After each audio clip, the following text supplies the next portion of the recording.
Hey you guys, welcome back to my YouTube channel. This will be the last video of 2021 entirely in English, and of course in 2022 I will come with more content, more bread, and with better quality. In this time I will start with my first podcast ever, and to do so I invited to Jousef Murad. Thank you, Jousef, for accepting my invite. Sure. Thank you so much for inviting me, and thanks for being the first guest on your podcast. It's really a pleasure. My pleasure as well. I normally start my interviews making questions, but since this is a podcast, it's very improvised. But at least I will do this first one question. Who is Jousef Murad, and what he likes the most about his career or job? Yeah. A nice question, nice introduction question. So my name is Jousef. Some people might know me from my YouTube channel as well, which is the same name, Podcast Engineered Mind Podcast. Maybe know me from LinkedIn. I'm a mechanical engineer by training. I studied in Germany at KIT in Karlsruhe. Did simulation in my bachelor's, switched then to turbulence modeling and computational fluid dynamics in my master's, and finished off my studies with a thesis on 3D geometry and using AI techniques and Blender. I tried to combine those, and then basically now working for a bit more than 5 years at SimScale, and then currently freelancing also for a company called Monolith Ai, which is also super cool. And what I like the most about my job is that I have awesome colleagues, great community around me, great people, very smart people, way smarter than I could ever be. So that's really, really cool to learn from them and like to grow. So yeah, that's that. Yes, actually, I was curious, how did you end up working on a company like Monolith Ai, considering your mechanical engineer background? Yeah, so it was kind of by luck, basically. So my thesis was on AI for sure, and I did some courses on the side. So I was in touch with Richard Alfeld, who is the CEO of Monolith AI, for quite some time on LinkedIn. We exchanged like a few messages here and there. And then luckily, Monolith AI got a big funding round, basically. And he asked me if I would like to join the company, and that's how easy it was, basically. He saw my work on LinkedIn, what I do on the sides, such as the podcast and other works, side gigs on the side I do. And that's how we got in touch. Really liked the team, awesome team at Monolith AI. Super excited to work for them. Basically, with SimScale, it has been the same thing. So while I was studying, I was doing things in the forum for free. Basically, I wasn't an employee back then, but just created content for free, engaged with the community and things like that. And then Vincent, who's one of the founders, I asked him if I could work for SimScale, and he was like, yeah, okay, sure, why not? That was that simple back then. Yes, I have seen on your LinkedIn profile that your recent actually job is as a product marketing engineer. And that's a kind of, we know that many job positions are labeled differently as they are normally when you review the resume of the person. But what is this product marketing engineer profile is about? Yeah, so basically, a lot of people who know me personally that I'm not a big fan of titles, whether you're a CEO or like product marketing engineer. So as long as you're a cool person and we can learn from each other, that's the thing that counts for me. But for the title, product marketing engineer, it's basically, I'm sitting in the marketing team as an engineer, having to know the product that basically the company is selling, and then doing marketing for that product. So I'm sitting at the interface between product, marketing, a bit of sales, customer success, and like basically being the one guy in marketing who tries to collect product information and tries to sell them to potential clients. So basically you're a marketer, but your background is not mainly directed to marketing. That's actually unusual, being hired to do something that your background is not related to. Exactly. So I ended up in the marketing team at SimScale. I always try to enjoy interacting with people. Like for example on my YouTube channel, and I was like, if I'm an engineer and I'm trying to explain things in a easy to understand way, so if people ask, hey, what is this thing called finite element analysis, what can you actually do with it, what's the benefit, what's the return on investment by using a SaaS product like SimScale or Monolith AI, and then I have to explain it in such a way that a potential client is convinced, sees the added benefit or added value of the product in the R&D cycle, for example. I'm quite curious about that because CFD and finite element modeling are something supposedly more related to academic and industrial arena. But based on some podcasts and content I have seen on your YouTube channel, it's like you're trying to approach this kind of knowledge to a broader audience, make it collective. How do you manage to accomplish that? So the biggest difficulty is basically on my channel, I do it in an academic way. So what does for example, what's the Reynolds number? What's the Navier-Stokes equation? It's Newton's second law of motion. But when you go to an industry, like a potential client, and you tell him that the Navier-Stokes equation is like Newton's second law of motion, there he would be like, okay, it doesn't get me any money or time back. So you basically have to explain to them by using the tool, how much time and actually money they can save by using something like SimScale. For example, you know the product development cycle, right? In the early stage design, for example, you have like the design, you can adapt a few parameters. The problem is if you don't use simulation, that's how I would explain it to an industry professional. If you don't use simulation at the right stages of your R&D cycle, you might miss out on opportunities to fix or tweak a few things here and there. For example, in electronic schooling design, for example, maybe the chip placement is not the optimal one. So maybe someone might use a forced convection design, so basically putting fans at the right places of an enclosure design, for example, and that can be investigated using CFD methods, basically in the browser, in real time, in parallel, hundreds of simulations, which would otherwise not be possible. Otherwise, you would have to do tests or anything like that. So you can drastically improve your return on investment by using tools such as SimScale or even Monolith Ai, where Monolith Ai, for example, is a bit different than SimScale, where SimScale tries to disrupt the CAE space. Monolith Ai is more like in terms of like using past engineering data. So engineering data that you have sitting on your database, if it's even existing, a database, using that past data, learn from it, and generating new products, for example. That's super cool. Yeah, that's the main purpose of undertaking, let's say, machine learning, that instead of prototyping something and test it over and over again, wasting money on that, instead, you undertake or perform simulated prototyping. That's actually something usual even in academia. Lecturing an electrical course, and our main goal is trying to mimic how a car is transformed from combustion engine to all electric.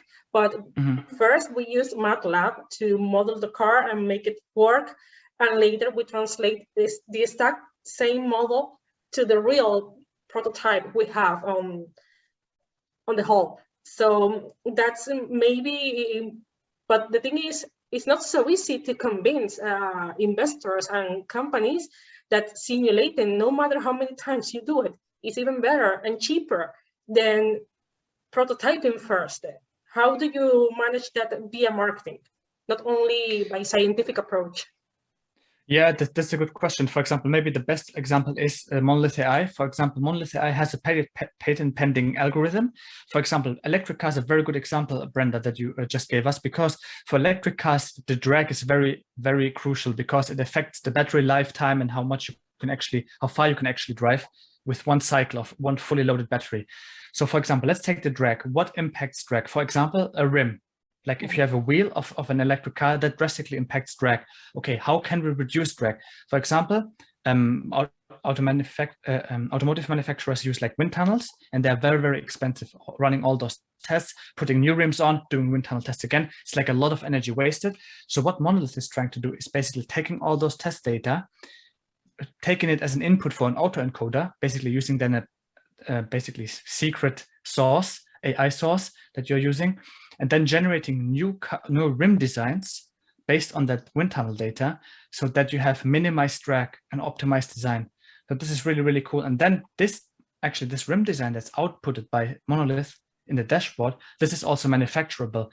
So what you have to make sure if you're generating an AI or creating an AI algorithm is that it's also manufacturable. So what you can do at Monolith, for example, is you can even have like a Boolean variable, which tells you, is it manufacturable or is it not manufacturable? And this is also something that has to be taken care of. Otherwise, people be like, okay, you have a fancy design, but can we manufacture it? And if the answer is no, then we have like not very good cards. Yeah, normally when you are developing something so scientifically, later you cannot get any profit of it, it's not going anywhere at the end of the day. Actually, that's something that got my attention right now. You told me that Monolith AI is pending an algorithm to patent, but normally it's understood and assumed that algorithms cannot be patented. That's absolutely correct. Yes, there is a specific thing that's patented, and maybe if you have Richard on the show, he can talk about that more specifically, because you have to pay attention to what you tell and what you tell the audience and what we're actually using. That's absolutely correct. Something like the autoencoder, that's an algorithm that a lot of people use, so that cannot be patented. There's a specific thing which is patented, and maybe you can ask Richard, he can tell you specifically, and maybe not too much detail, what is actually the patent here. But you're absolutely right. Algorithms per se, like things like an autoencoder, which the whole world knows about, this is something which you usually cannot patent.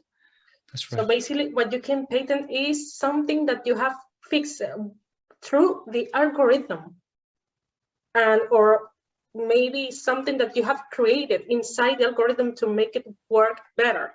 Is that right? The application, for example, yeah, the application or the use case, for example. Oh, that's interesting.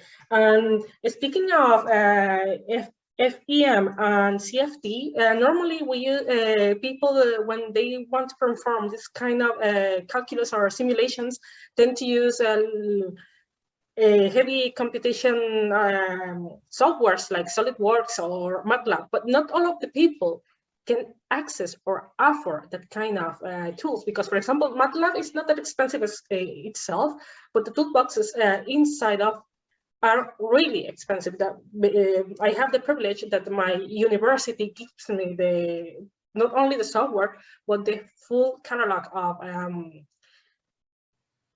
applications and toolboxes. But for example, maybe I'm wrong with this. How can a person can do or perform the same things using open source tools like say Python or C++? Is that possible, at least in the basics? That's definitely possible. The thing is, though, however, sometimes you have to start from scratch, or you find toolboxes that are already designed for your specific application. For example, in the case of, some people say SimScale is just the graphical user interface for OpenFOAM and Codaster in terms of solid mechanics, but that's not true. There's so much more that actually the team and engineering team at SimScale is doing behind the scenes. So when people say it's CFD or like OpenFOAM, that's actually OpenFOAM plus a lot of work from our engineers, which goes into the platform, like tweaking the algorithms, making them faster, optimizing the mesh, things like that. So for example, if someone doesn't have the money, they can, for example, go to a platform such as SimScale, sign up for free, test it out if it's useful for their application use case, and then maybe if it's useful for them, get a license, a professional license, for example. But you have to be careful. Tools are usually very niche. They're very focused on specific applications. Yes. So I wouldn't say SimScale can do everything. That would be like just a marketing lie. So it's very good in specific applications and maybe not so good in others where competitors maybe have an advantage. But yeah, SimScale is a good start. Yes, that's why, for example, it's good to know about this tool. I gave up on Revit a long time ago because I've lost the license, and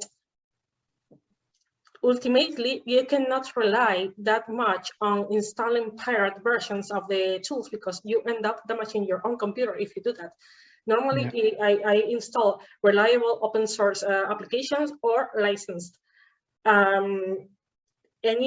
For example, with SimScale, I can do some alternative methods.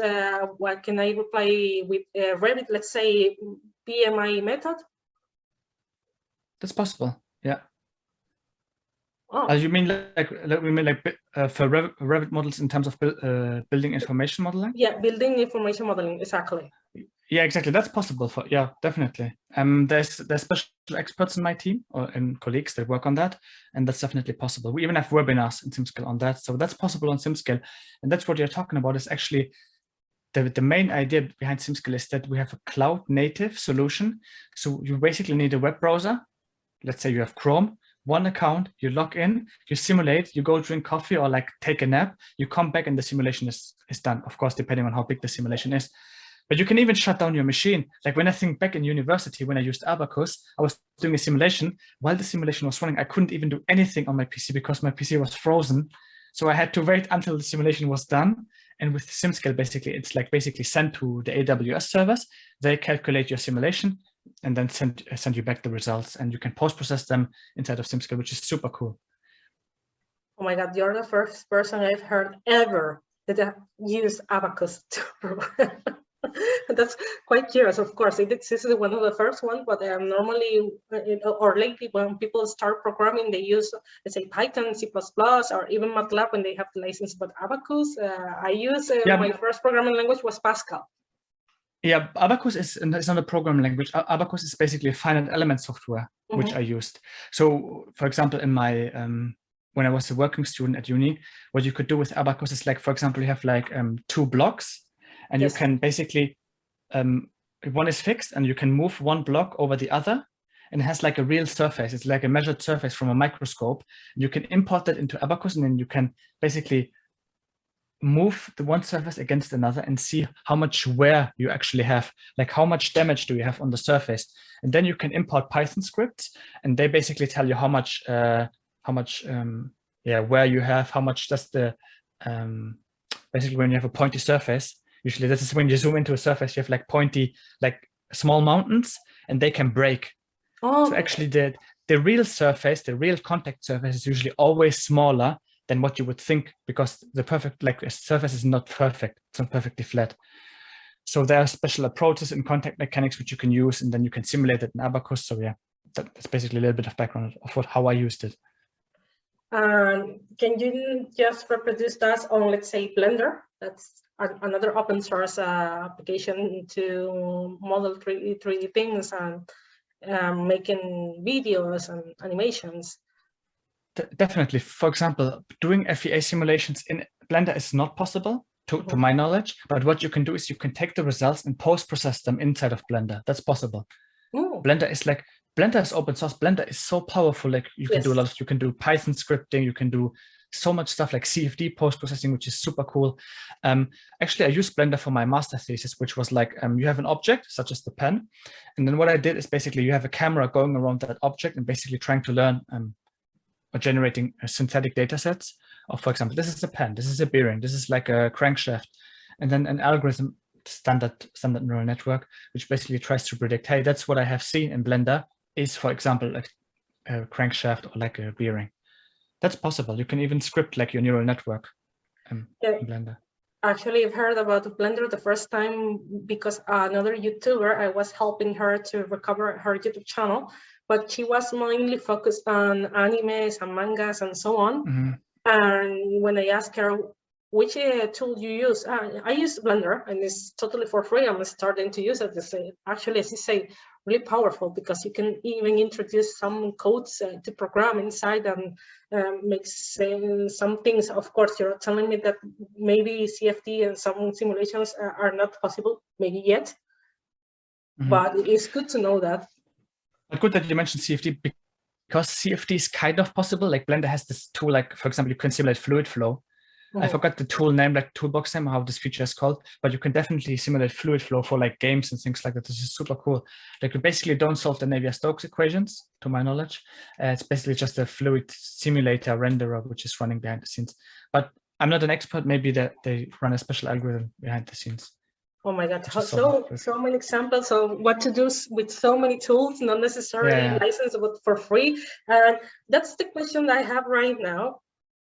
Where is Matlab going? Because according to Python advocates, Matlab is destined to disappear. But I don't think it really depends on what you use Matlab for. For example, I see big companies like BMW, they still use Simulink to model physical systems. Yeah, and Matlab, I mean, I don't think it will become obsolete in the near future. Matlab is so powerful. It's like, it's maybe not optimal to solve like Navier-Stokes equations efficiently as compared to when you program it in C++ or C, for example, because it's just too intense for Matlab. But Matlab is so good in different areas. You have toolboxes, you have neural network toolboxes, and other deep learning toolboxes that you can use. And it's actually quite powerful. Like a lot of companies use Matlab, and they sometimes have it as a prerequisite. If you apply, they ask you to know Matlab to actually use it in the company. Yeah, tell me about it, because the cars were fixing are Volvos, and Volvos is still using Matlab. I worked there for Siemens Gamesa 2 times, and they are still using Matlabs, and we're talking about really big companies. So if these companies are still giving money to purchase Matlab and the toolboxes, is because it's not getting obsolete anywhere. Actually, it cannot get obsolete because every single year they're updating everything, and you cannot presume of I'm an expert on Matlab.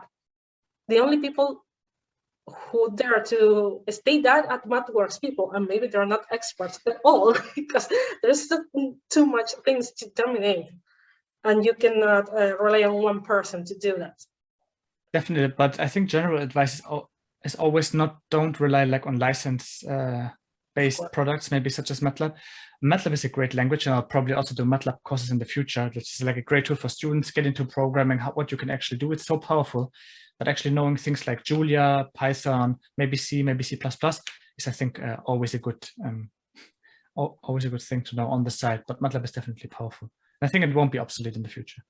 Yes, actually, I'm turning to C++ to do some things because actually some compiling issues you just only can solve it inside MATLAB with C++. And that's why I'm learning in C++. And this kind of programming language is easy to translate and migrate to any other, and to integrate with Python, integrate with MATLAB, integrate with Blender, integrate with many things. I think maybe the one getting obsolete is Java, I think. Yeah, I don't like Java. Like I started to program in Java in university. It's just, for me personally, it's just my honest opinion. When I started to use that for programming, I was like, okay, that's an ugly language. I'm switching to Python or like Matlab, which is way more convenient for an engineer. Like I don't want to write hello world system.out.println. something. It's a bit weird for me, at least. Yeah, because maybe the only programming language so far doing almost everything beyond this is JavaScript, because JavaScript encompasses all of the full stack spectrum.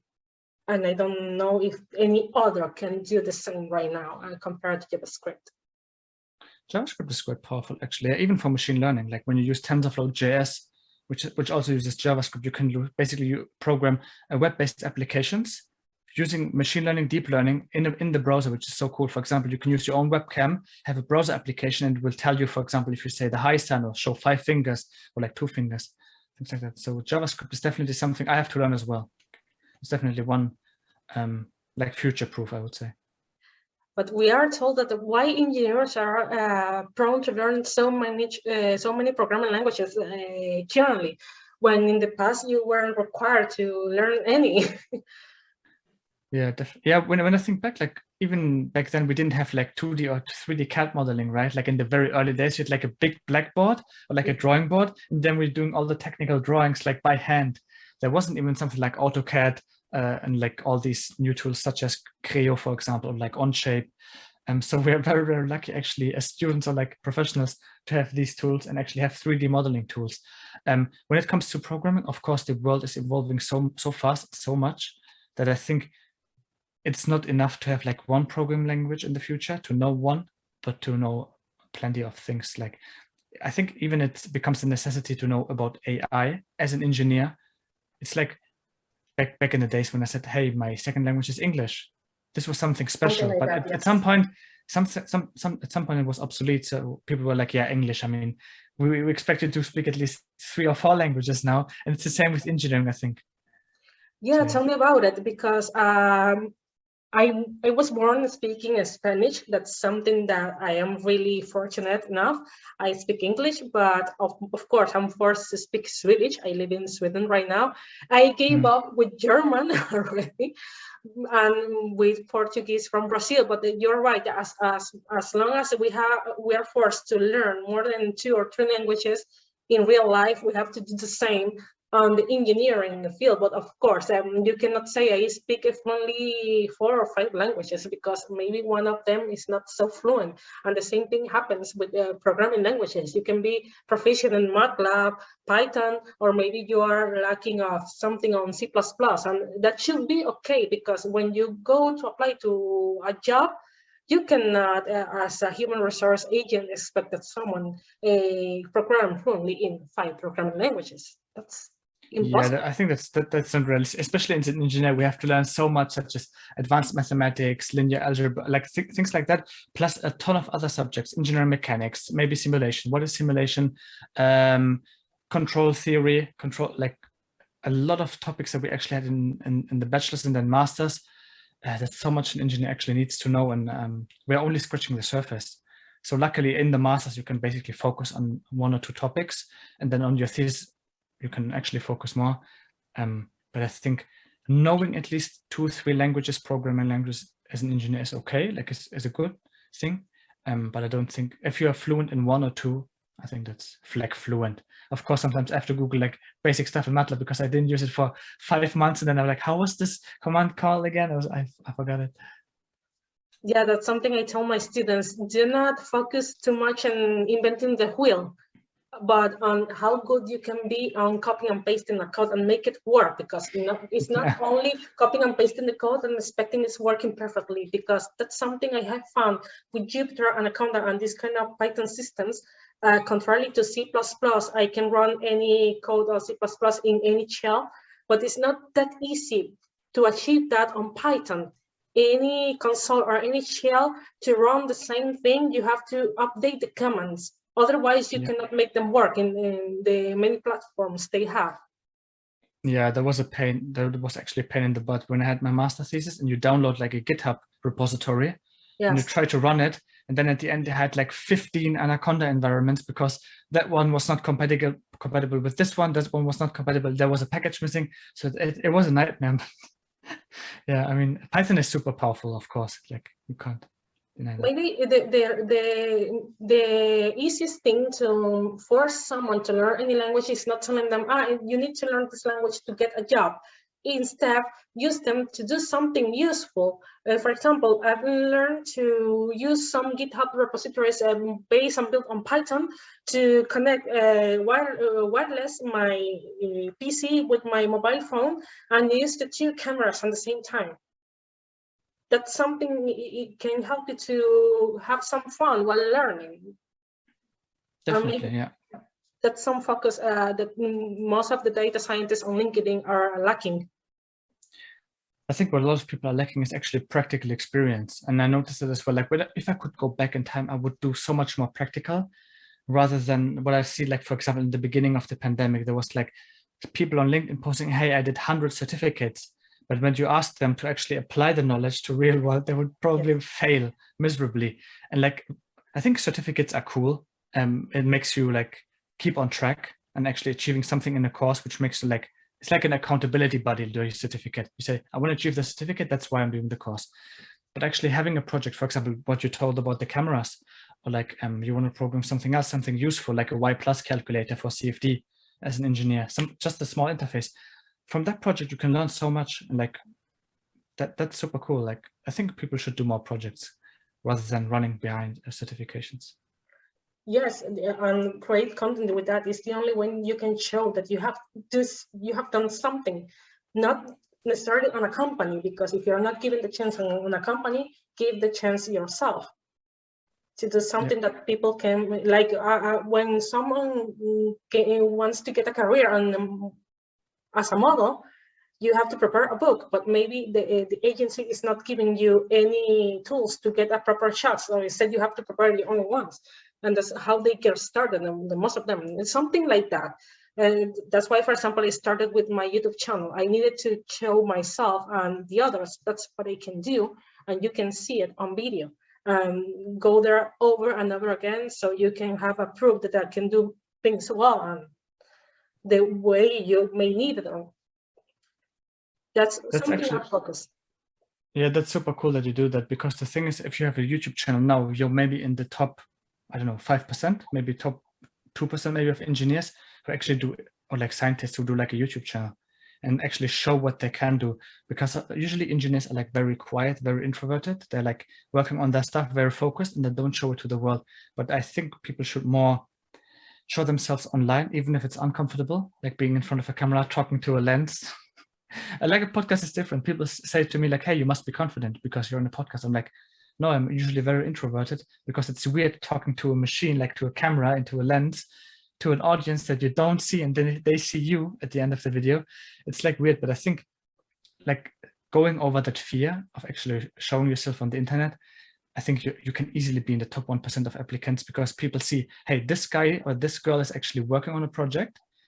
He has a lot of nice GitHub repositories and he's actually doing something. And when people say, yeah, I have an A in all my subjects, then I would probably pick someone who has practical experience and maybe a B or is a B or a C student than someone who is an A student. Of course, it depends on how the character is and so on. But I think practical experience beats theoretical knowledge.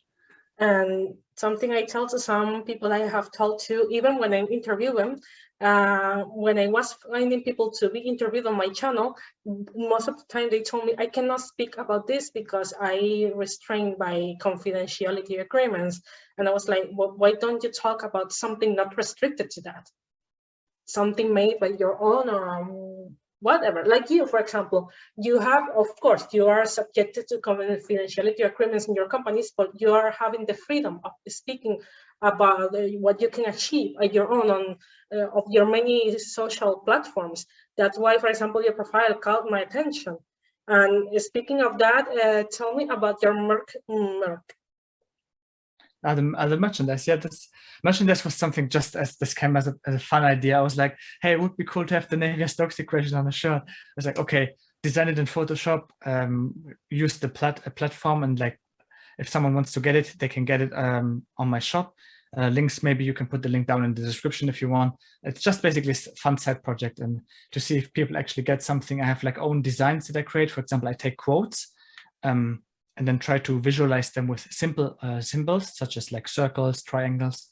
It's just a fun thing I do to keep myself creative, because during the pandemic, I think you need a hobby. If you don't have a hobby, you have a very hard time. Like maybe you get depressed, and you actually need to have something to look forward to every morning you wake up. So whether it's like me, for example, I launched my own community over the weekend. I have like an academy coming up with courses and things like that. So this actually gives you fulfillment. If you don't do anything during the lockdown and sit at home and just let life pass by, basically, you're not winning anything. It's a lose-lose situation. Yeah, what I can do when I release this video during this segment, I will show part of your merchandising, but I cannot attach any link because of things with copyright issues and blah, blah, blah. I have passed about that once, and that's why my channel was closed once.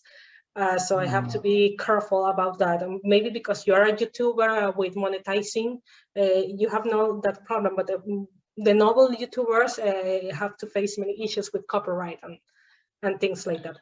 That's odd. What happened? Can you explain what happened regarding the copyright issue? There was a time I interviewed a musician. That's why I will never interview any musician. I never use music on my channel. I interviewed this musician and he gave me samples, and he told me these samples are original, but he never told me that he was paying tributes to Spanish bands.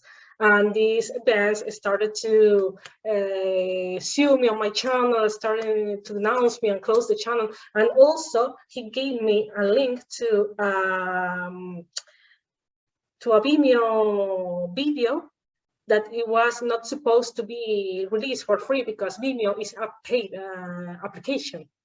So you cannot do that either. That's why of course, I can support the talent on my channel. I would like to do that, but I have to be cautious until I get monetized, so I can show the links properly without committing any fraud or copyright issue. I think there won't be any, because the thing is, I have like special links and they're my own.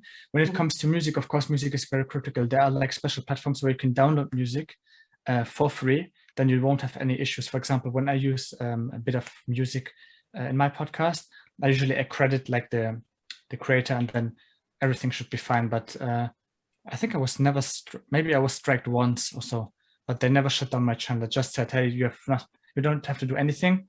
You just can't monetize the video. I was like, okay, whatever.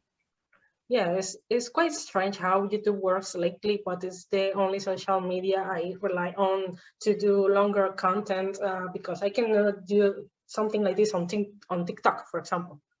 Yeah, that's weird. Like YouTube has gotten so weird. Like, for example, they removed the dislike button, and I think it has a political reason. It's not because they want to reduce mobbing or like harassment online. I think that's just an excuse for them. They basically want to manipulate your. For example, if you click on a political video on news, you click on the video, you only see the likes. For example, I have a plugin on Chrome. It shows me every video I see has 100% likes, 100%. So you don't even see the dislikes anymore. And this is basically manipulation, what they're doing. And then also YouTube, like when I watch on my phone, they give you like 15 ads before you can actually watch the video, because I think they don't make profit. It's basically not a cash cow for YouTube, for Google, sorry, because Google bought YouTube and it's just basically they're putting so much ads out. It's not enjoyable anymore. And I hope in the future, maybe if I say this, they will ban me on YouTube, but hopefully there will be a good competitor in the future. Because the problem is when you Google something and you, for example, you look, hey, Brenda podcast, for example, you type that into Google, of course, they will suggest you YouTube videos because YouTube is owned by Google. And yes, you will never see, like maybe on page 14 or so, maybe one video of Vimeo or like any other platform. Basically, Google owns the algorithm. Of course, they want to push out YouTube videos, show more ads, therefore make more revenue. So I hope that, for example, Amazon makes something like YouTube so that they have actually competition, because YouTube can do whatever they want. They don't have any competition so far, yes, like any big competition. So I hope that Amazon, for example, comes up with an idea, then maybe we have a good competition. The thing is, the reason why YouTube has no competition so far is because they have something that the rest of the social media don't, a search engine. Yeah, exactly.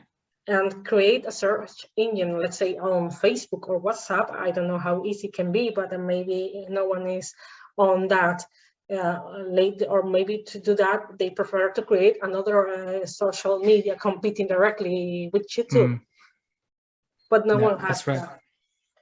Speaking of YouTube, I have seen that I have many YouTuber friends, and they say you have to find your niche and focus only on that.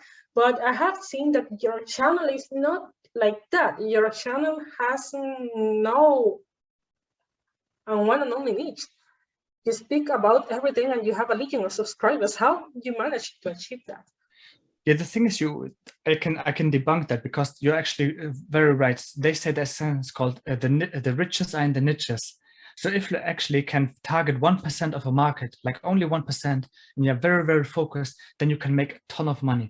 But for me, my personal problem is that I have a lot of interests, and I would like to talk to a lot of people, like pick their brains, learn about psychology, neuroscience, maybe engineering, AI, and so on. So for me, that's okay. If I get only 100 views on a podcast, I don't really care, because I have a full-time job. I don't have to make a living off of YouTube. So I just explore a lot of people, talk to them, and so on and so forth. So I'm not relying on ad revenue from YouTube, because I can't live from that. To be honest, I even talked about that openly. I earn something like 40 or 50 euro a month.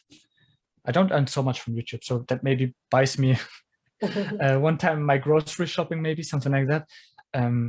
But also the subscribers, you can see that some videos don't have so many views, even though I have almost 15,000 subscribers. That shows that my audience is actually not targeted. It's very like, some people are interested in neuroscience, some people are interested in student tips, productivity, and things like that. So it's very mixed. And I actually could make way more views and like way more money if I would niche down a bit more. But for me, it's like, I like to create what I do, because if I only, let's say I do only AI videos and niche down on it, at some point, maybe it might get boring.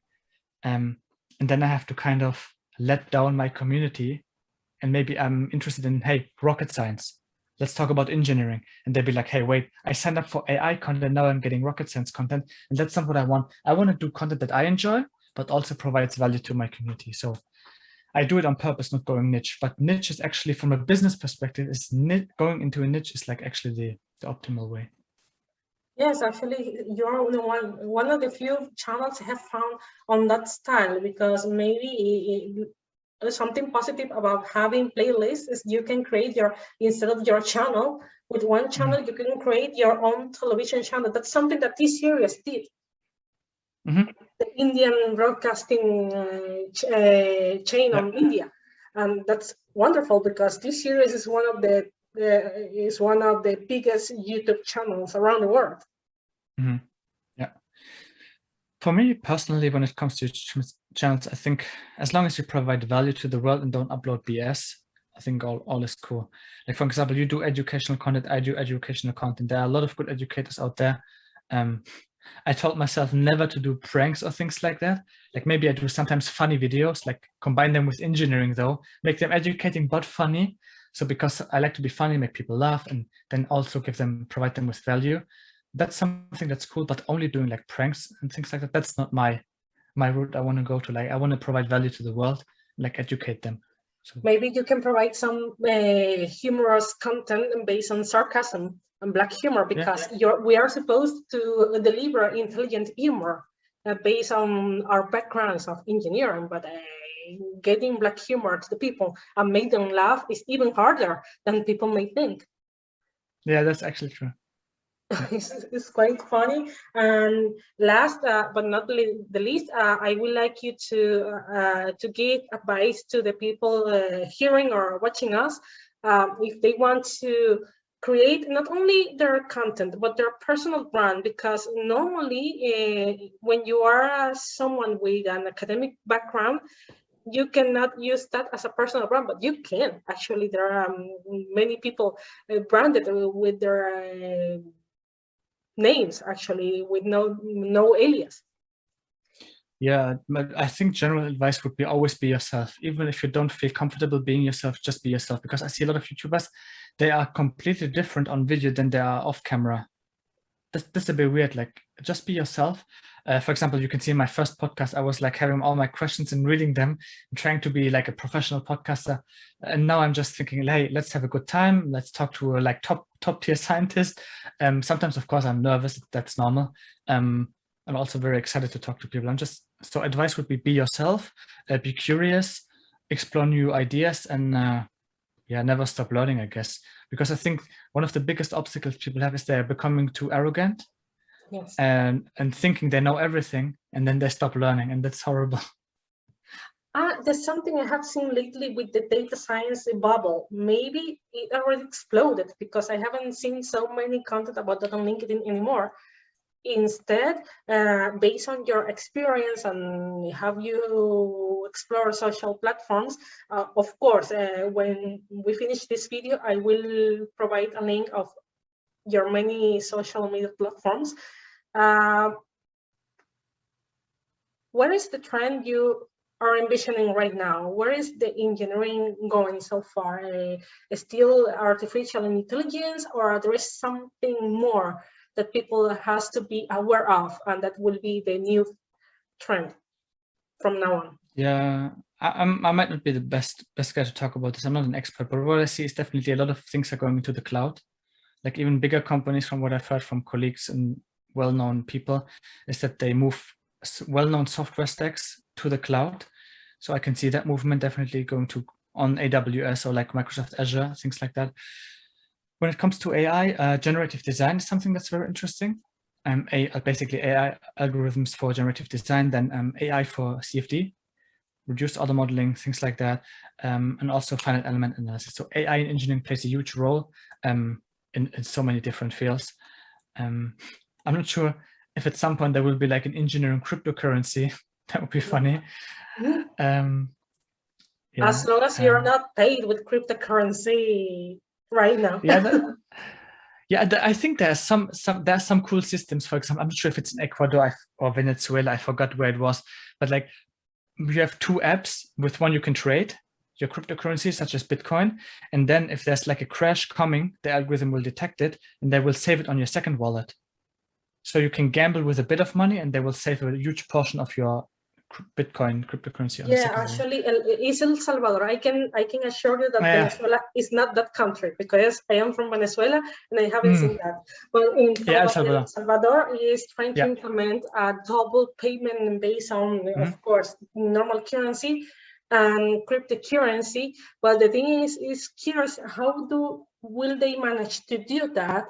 Based on one hand, most of the Salvadorian people receive money from their families outside the country, particularly from the US.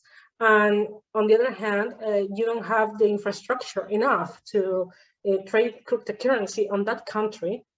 Truth be told, there is a lot of corruption as well. So it will be interesting to take a look at how they will do that successfully. It will be definitely interesting to see that. And also, I think the normal bank systems like Federal Reserve, they don't like to see cryptocurrency because they want to be in power actually, and they want to be the man in the middle. Like when I send money to you or you send money to me, they are basically basically the one sitting in between. They see everything.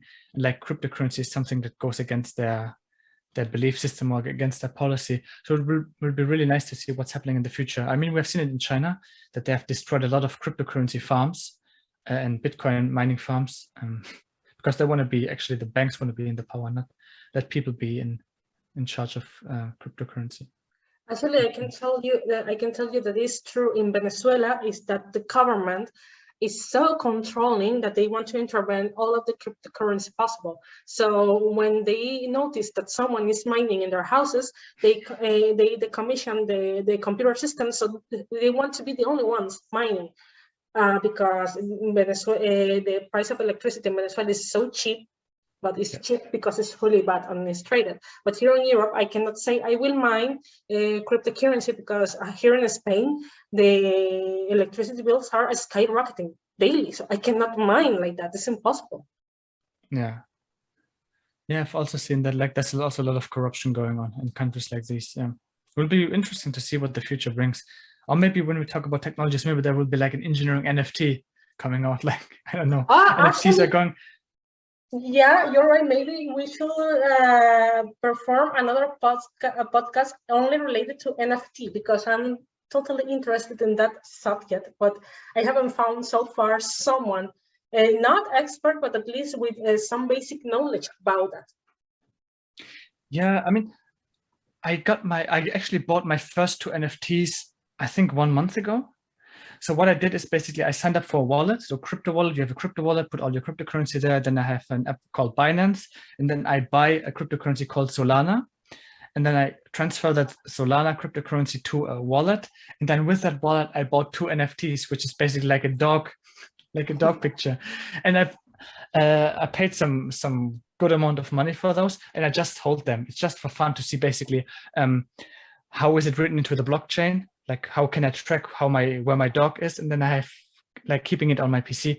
Of course, a lot of people make fun of it because you could just screenshot my dog and then it would be also your dog, you know, like it's a bit of a weird thing. And a lot of people say it's used for money laundering. So they just buy NFTs, sell it again for money laundering and things like that. So, but the concept behind of this, like the blockchain technology and things like that, this is so fascinating. And like, the guy who came up with this, like, is so smart, or like the group of people, because a lot of people say Satoshi Nakamoto, who wrote the first paper on Bitcoin, is not one person, but they assume that this is a group of people actually. But I'm not sure who it is. Maybe it's Elon Musk, who knows? Maybe he's Satoshi. Actually, I was thinking about something, but maybe, of course, NFT can be used for money laundering as many other virtual currencies or whatsoever. But not only for that, but preserving your anonymous identity. I can imagine easily Bansky selling his paintings on NFT without revealing his identity. And a lot of people wants to know who this guy is, if it's a guy actually, because we don't know that yet. Yeah, actually, there was a guy. There's a platform called DeviantArt where there are like very creative people on there, and they have been scammed. Like there was one guy selling his NFT, and someone copied his art from DeviantArt and sold his own NFT. Basically, he was scammed from another person, and this is something which is a bit weird. So I just want to make sure I don't miss on any trends, because when I think back, I was like, oh man, I should have bought Bitcoins back then when they were cheap. Yeah, tell me about it. I normally regret of not doing some kind of small investments because we were so skeptical about doing that, and it's even better than playing the lottery. Yeah, actually, yes. You needed to have trust in the technology, and back then, I remember they said, yeah, people from the darknet use it basically. And you were like, I don't want to have to do something with people from the darknet. They basically try to criminalize it so that you stay away from cryptocurrency. But now people get more open-minded, and Yeah, that's very interesting to see. Maybe we can do a second part of the podcast where I talk about NFT and like cryptocurrency and blockchain technology. Because I tried, maybe I have a small side project where I do my own NFT, small NFT, just to see how it actually works, like setting up a website, how can people actually mine it and mint it.